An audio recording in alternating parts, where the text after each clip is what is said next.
Hey, Laura. Hey, Dawn. Today we're with Laura Pacheco. Is that how you say it, Pacheco? Yeah, Pacheco. The cool name. That's Pacheco. why I married my husband. I don't blame you. That is a Yeah, cool name. I knew Check the out first time he told me his Pacheco. name, I was going to marry him. So I could have that name. I love it. How long have you been married? Oh, gosh. We've only been married for, I forget. We always forget our anniversary. We met in 2005. So we've been together for right about 17 years. Yeah. And we got married in 2014. We waited a Nice. little while. He did. Yeah, you did. You Yeah. tested the waters there. Yeah, that's all right. Yeah. Heck yeah. You knew what you were getting into. That's good. That's good. Okay, so Laura, you were out at Unison Realty in Blue Springs. Yep. Blue Springs. Okay, so we're talking about WCR. What brought you to WCR? Actually, one of our new agents told me to join. So I said, okay. And Okay. Alicia had mentioned it. Alicia Harwood is my broker, and she had mentioned it a couple of times, but we are so busy with our startup brokerage. And so when Rachel mentioned it, then I remembered Alicia mentioning it. It's like, okay, I'll just do it. That's it. And so, well, back up. I went to the little shindig you guys had at that restaurant in Lee Summit. Uh-huh. Yeah, with Maki Uh, Musavi, the yes, author coach. that was amazing, but equally as amazing was all the people there. Yeah. We stood outside in the cold wind and just chatted, and they were just real and authentic. And I thought to myself before we had even gotten inside, oh, these are my people. Yeah. So between that and Rachel and Alicia, I said it's time to join. I love it. Yay. We're so Yeah, happy you joined us. I am We too. are. So, as a newbie, what kind of expectations do you have for this kind of a group, Women's Council of Realtors? What would be your expectation? I think, and I really am not sure right now, but preliminarily, I think I would like to see, I like that we are a non-denominational group of realtors. Right? I No, know. No competition. Right. I love that because there's so much of that in our career. So I love Right. that. I love the sisterhood and just supporting each other and bringing learning to the table. As an ex-teacher, I geek out on learning new things and teaching new things and sharing and borrowing what works and not reinventing the wheel. And I like to be around people who are like-minded, and that's kind of my expectation right now. Yeah. Well, you mentioned you're an ex-teacher. So, Mhm. do you have a specialty that you've honed in on that you could share with the group at some time in the future? A specialty in real estate. Yeah, like I heard you got a little award there. What award? Show us your award, Laura. Well, it's all dismantled right now because I've been taking it apart for the last 2 days. This little clock, let me put it together. And I've been trying to take it apart, asking anybody who will listen to me to try to do it because it's driving me crazy. And there we go. So I popped that bad boy out, and I changed the battery, and I changed the time, and now it's good to go. But it says, oh, this is my You Make a Difference award. I got another one. Here we go. Social media warrior. Woo, woo, woo. Yeah. So, what's your specialty with social media? I love marketing. Who I never thought I'd put all those words together in one sentence. Right. But this market, I've cut my teeth on this market. This is just started my 4th year. I'm 3 years in. And it has been like a soap opera. It's crazy, up and down. And just when I think the supply can't get any lower, it does. And I like to make videos telling people what I think is going to happen. I give them data, and then I make predictions based on all that data that I gather. And I just really, I love it. Like, I have a YouTube channel. I'm not as fancy as you, but I hope to be someday. So where do you post all your videos? YouTube, is that your platform of choice? Yeah, YouTube, and then I put it on my website. Mm-hmm. I share it on Facebook. Okay. And then I'm not above begging for YouTube followers. I did that recently and got a bunch of new followers. I think I'm almost up to 30. What? I know. I love that. So did you just put 30. a post like subscribe to my channel? Yes, and I'm I'm totally I'm gonna just gonna steal beg you, that. please. Yeah. I'm making a note. Subscribers. It worked because before that I had Alicia, Dan, some other colleagues at my brokerage, and my husband and my dad. That was all I had. I love it. That's awesome. That's a great tip. Yeah. And at first, I thought when I first started real estate, my mentor told me, you're going to have to start being comfortable being uncomfortable. Yeah. And boy, that made me throw a big kid-like tantrum. But it was then so he said, true. oh, it is so true. I didn't know it then, but I didn't like hearing that. And then he said, I want you to make a video and introduce yourself to the brokerage and put it on Facebook. I said, oh, hell no, I'm not doing that. So I probably redid it, the drill 15, 20 times. And then finally I'm just going to post it. It'll never be good enough. And once you get over that, you just start forgetting about the camera being on and just being your authentic self. Then you don't care. You realize you watch enough of other people's videos that it's okay to make a mistake. In fact, it's even better. Just be yourself. Yeah. Post it and move on with your life. Right. Once I got to that point, then I started concentrating on the message I was trying to convey to whoever watched it. Mm-hmm. And then it was much better. I had to get to the point where I wouldn't play it back. Yes. I just posted it. Yep.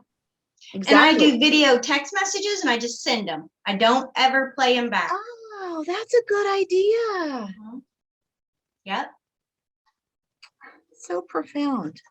Yeah. I've done those before. I tend to be long-winded and too big to send. So I quit for a little while. But if I got a short little message though, I just don't know why I wouldn't just do that. But my fingers are too fat and old with those little bitty keyboards. I'm the worst texter And you ever. just whip them off and send them. So what platform do you like to edit your videos in? I don't. I'm not even that good. Mm-mm. I love it. Not even that good. I think that sounds too hard. Stab me in the eye with a toothpick. Oh my goodness, I love it. Well, this is cool. You can totally just tutor some people on video. Well, don't I have to edit though? I have to be an editor. No. I got to up my game. Just tell them how you did it. Just do it. Yeah, okay, I sent you a list of questions. Yeah. Because I like to get into it. Okay, I got it right here. Okay, good. And I go, so what is your biggest fear? Failure. Oh, honestly. Yeah. Failure. But come on, failure is just a part of business. So what do you do when you feel like you're failing? Because we all feel like that every once in a while. I get real scrappy. Scrappy. What's that mean to you? I'm not afraid to ask for help. I will dig into resources, including people, the internet, books, videos, mostly other people. We're surrounded by geniuses, people who have come before us and done this and been successful. And, why reinvent the wheel?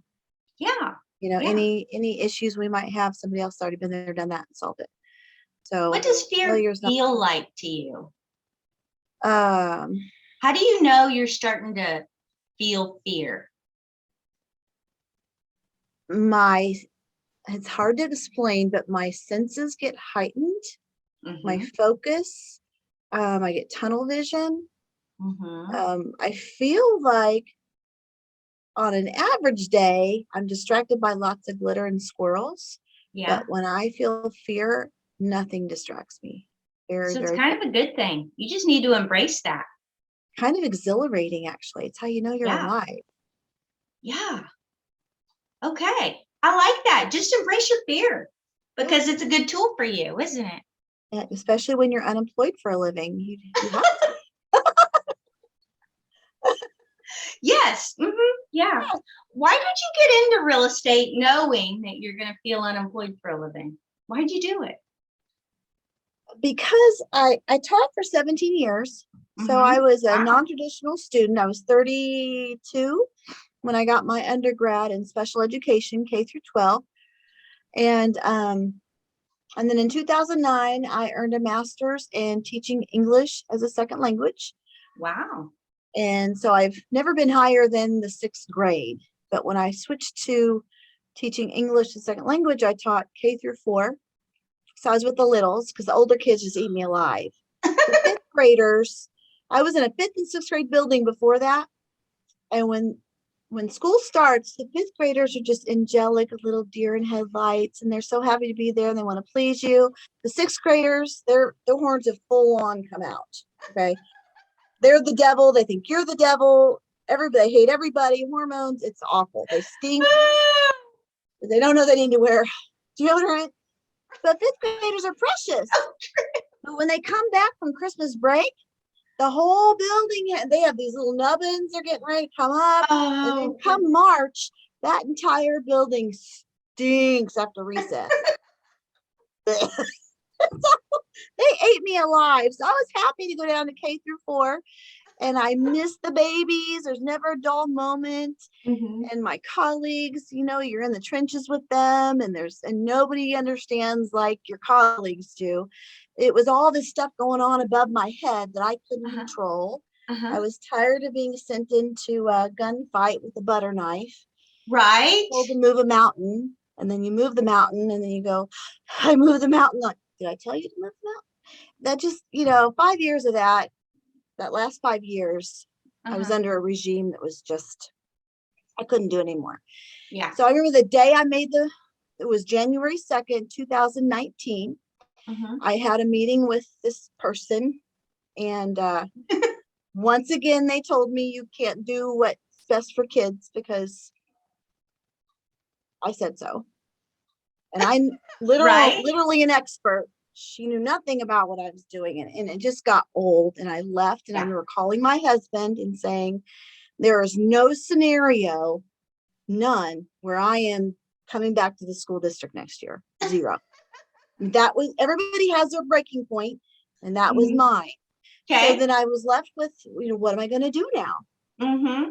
And so I just kept coming back to real estate, but I couldn't figure out how to reconcile the non-for-profit with the frantic profit world, because that before teaching I worked at Sprint, so it was profit. So I knew the difference already. Yeah. And then on top of that, I heard the startling statistic. Luckily, I was almost all the way done with my classes, get my license, and that horrible statistic, 83% failure rate. So you said, what does fear feel like? That's when rubber meets the road. You've got to face it. You must succeed because you've already put in your resignation. Right. You've already canceled your contract. So yeah. So it's exhilarating though. I love it. And it took me a while to reconcile those two things. And then when I finally realized, wait a second, I pumped the brakes and realized that I could run my business the way I wanted to, because guess what? It was my business. I didn't have to do it like all these others. I could run it the way I wanted to, on authenticity, and I can still be a public servant and build it on relationships. I love that. Been pretty successful once I finally let go of all that other. Yeah. So as 4 years in now, you've gotten some traction. What is the advice you would give a 1-year agent? Well, actually, I'm the assistant director of agent development here, which I love. It's just a natural transition for me to kind of turn around. I still feel brand new, and to turn around and teach new agents coming on. And we teach them lots of things, but the one thing I think is most important is to get a routine, a daily routine. It looks different for every agent, but successful agents, I don't care if you look at 10 or 500, They all have a daily routine and they all look Right. different, but they all do the same thing every day. And they all value and covet professional development Mm-hmm. of Yeah. learning. I swear there's this 3-year mark. So I always say the first year you're building your foundation, right? So you've got to set that structure your first year. You're putting your foundation, your work charts, your workflows. And your second year, you usually double what you do your first year. And then your third year is when your referrals finally start to kick in. So It it's didn't like, happen for me. I know. it's a crazy world out there right But now. this last year, what I fought and clawed for every buyer's accepted contract. Everybody did, babe. Oh Everybody. my, I felt like, Yeah. yeah, Yeah. it was rough. It's a tough market out there. It's tough. You But I got to do be have some tougher. referrals. I have some starting to come in. Hey, So that is true what you're saying. I'm that's finding it awesome. That's awesome. Well, I've for enjoyed getting to listings. know you more. Yeah, thank Can't you. I wait to enjoyed see you at talking the to you. feelings. At the feelings. May At the March, meetings. is it March 3rd? Yes. Yes. Yeah, Okay. we're having a lunch for Rue, and then we have another great speaker coming in April. She's an author coach, and she wrote Broken, Changed, and Rearranged. Broken, yeah, something like. Anyway, it's a great book. I picked it up and I can't put it down. It's Okay. so good. So she'll have those there, and she's going to be talking about boundaries and people pleasing. Oh my gosh, that We sounds could all right up use my that, alley. Yeah. right? Yep. So I can't wait to see you at the future meetings, and thank you for taking time to spend with me Absolutely. today. Absolutely. Thanks, Thank Dawn. you, Laura. All right. Bye. Mwah.